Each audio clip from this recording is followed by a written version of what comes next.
Hi everyone, this episode I'm about to bring another anonymous guest. You guys love it. In the meantime, you guys would be chiming in. Let me know what you think in the comments. Let's fly. What's up? Over to me? Yeah, over to you.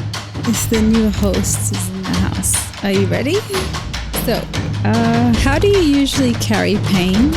Do you express it, hide it, or transform it into something?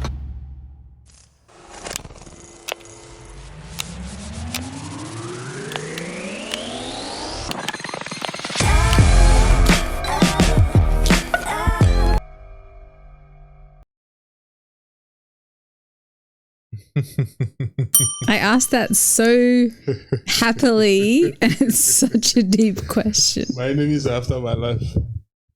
My enemies, they're after my life. Pain. You know, when I started writing, this is like long ago. Started writing like 9 or 10 because I couldn't talk. Yeah. So I had to express myself somehow. Yeah. That's when I started writing. And I remember having this big journal. Okay. Some people might think it has a big journal where he writes about how people offended him, what he wants to do. No. Dear Diary? No. You know what's there? Anything that came to mind, I'll write it down. The earth is round. And after that, why? Curious. So I could start with earth is round. And the end of that paragraph would be, I am hungry. So there was no coherence in what I was writing. I was just writing what came to mind. But then what that did for me was that it allowed me the freedom to revisit it. Yeah. Then when I read it, I go back to that time. And then one sentence in between two sentences that do not connect, I can write a whole story. Yeah. Like earth is round and I'm hungry. Earth is round would form a whole story. Yeah. And then I am hungry would form another whole story. Okay. And as I'm telling the story, there are also gaps in those stories. And when I read that one again, new stories emerge. And that's how I was able to write. And just write and write and write. But what that thing exposed me to were sides of me that could sing, sides of me that could articulate himself, side of me that could shut up, side of me that could lash out, side of me that could apologize, side of me that could insist that nothing that happened. Let heaven fall. I'm standing on 10 toes. So it exposed me to different sides of me that I couldn't process at that time. Okay. And I would express that in other ways. Yeah. That's when I started acrobatics. That's when I started playing too much. I was very playful, playing basketball. I was in basketball, taekwondo, football, acrobatics, name it. Yeah. I was in every sport you could think of, right? But for the most part, they were not because I was passionate about sport. It was because that's the only place I could express myself without revisiting it. Yeah. Because just like this episode, it's the man in the mirror. Yes. So I always had a book that was my mirror. Nice. Right? So to bring it home to the question, how I process pain now is not to go back to writing or whatever. In fact, writing even further exacerbates the pain, whatever I feel. Yeah. If I write about anything, I get angry about it. Because now I have the right words, I have the right context, I could laser focus on that pain and really dig into, dig in. However, how I process pain now is to use that CCTV that I've mounted. Yes. Because I know me, my dog, and myself, I'm not capable of handling that pain. And because that CCTV has helped me in the past to deal with a whole lot of things, including pain, that's who I resort to. That part of me is the person that says, okay, hold on. Emotion aside, logic aside, what is happening? Can both of you collaborate? No. If you can't, wait. Allow it. Who should go? Logic, emotion. If both of you can't agree, both of you step aside. Allow it. So when I feel pain and I can't process it emotionally or logically, I allow it. Yes. And oftentimes, it takes time. But in allowing, I've discovered that there's more to you that everyone should discover. Yes. You know. Give me a second. Just a break. Let's take a quick break. In this quick break, I'll be taking a call. I'll be back. If you're just watching and you're enjoying what you see, hit the subscribe button. Let me know what your thoughts are. Let me know in the comments. Let's proceed. So we're back. Okay. I have one more question in this topic before we move more to personal and relationship. Hey. Okay. Let's go. And I think this is a timely question. Yeah. If grief had a voice, what would yours say right now?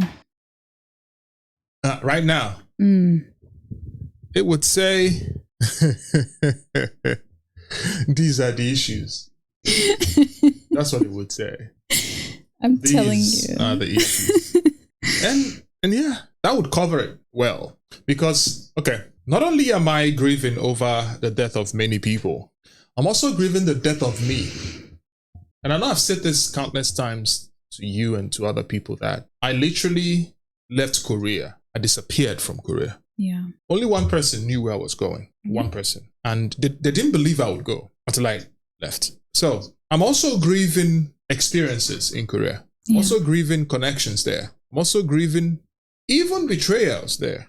Yeah. So not only am I literally grieving over the death of some people, I'm also grieving certain sides of me that I had to numb, you know, and certain sides of me that I had to let go. Because to be honest, those sides of me kept me going. That's me. And I would know that's me because the version of me then was more grounded in that that people see, that people, you know, associate me with, label me as. Not that because they've labeled me, then that's me. No, that was fully me. Yeah. I was the 4 o'clock, I wake up, I jog in the winter guy. I jog and I go to, there's this massive graveyard that's so quiet. That's where I rest. Not anything spiritual. Yeah. Not anything, but because there was this, I don't know how to explain it. In Korea, they mount all these big graves. I think it's ancient graves. They mount as if it's like a small hill. Yeah. Right. So when you lean on it, it's like you're leaning on a bench that's like a bed on a floor that's like this, so that your head is not level. It's more like this, so you can see the river while lying down. Yeah. But if you lay flat on the floor, you see only the sky. Okay. So, but on those things, you can lay like this. You can still see what's coming because you don't want to get, be attacked by something. You still see the river, which I really liked, and I still see the sky, and I still see people. But if I lay on the floor, I'll need to do like this to see other people or, something. What's that? Okay, it's better now. So what I'm trying to say is that part of me was more, at least based on my own assessment, was more than the part of me now. Okay. So what more looks like will now be maybe success, health, peace, all those things. So I may be more peaceful now, but I may be less me now, if that makes sense. So the combination of whatever constituted me then and the combination of whatever constituted me now, different, but I would prefer that. Based on feeling? Based on feeling. Even though I know that one would probably crash out. Right? Okay. Would crash out. It wouldn't last? It would last, but it would crash out. Okay. The destination would be this robot, Make sense? Yeah. Like it would be this guy that has a linear solution to everything. Everything was linear. And I keep saying this. Yeah. Korea is linear. Here is non-linear, right? So over there, I understood actions. If I put in the work, I get the reward. Over here, you get reward even when you don't put in the work. Yeah. And sometimes you put in the work, you don't get reward. So here it's about, we like you, then we reward you. In Korea, no, it's you're whoever, you're an a-hole, but you've done this work, we reward you because you've done this work. So that gave me the freedom to be me. Like this is me that doesn't need validation, that doesn't need approval. That's me. When I go to work, that's me working. I'm putting in the work. I know what I'm, gonna get. But that is, I am me outside of our interaction. I don't have to be afraid of you harming me or me harming you or your approval or validation, because I know that I am enough. And if I fail, I failed. Then I can take it out on me. But if my failure could come from someone wants me to fail, then there's a problem, because why would you have such power over me? So it's deeper than now. That's why I said earlier that there's a whole lot that could be said, but this wouldn't be exhaustive. Yeah. The whole thing. Yeah, but good question. Good question. Good answer. Okay. So if you've made it this far, thank you for chiming in. Anticipate other videos, click on the links, subscribe, follow me on TikTok, on Instagram. The links are down there. I'll also be leaving other relevant links for your digestion. Let me know what you think in the comments. Let me know if there are parts where you would want me to elaborate on. If there are parts where you want more details, parts where you feel like should have said a different way. Let me know all of these things in the comments. And before you leave, subscribe, like this video, and share it within your cohorts.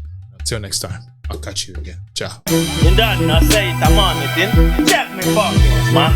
Real dollar man says it's a hot $1, a $200. Big like the motherfucking $1,000 blazing hot, man. I straight to tell them, spend the money, man. When you mark the man.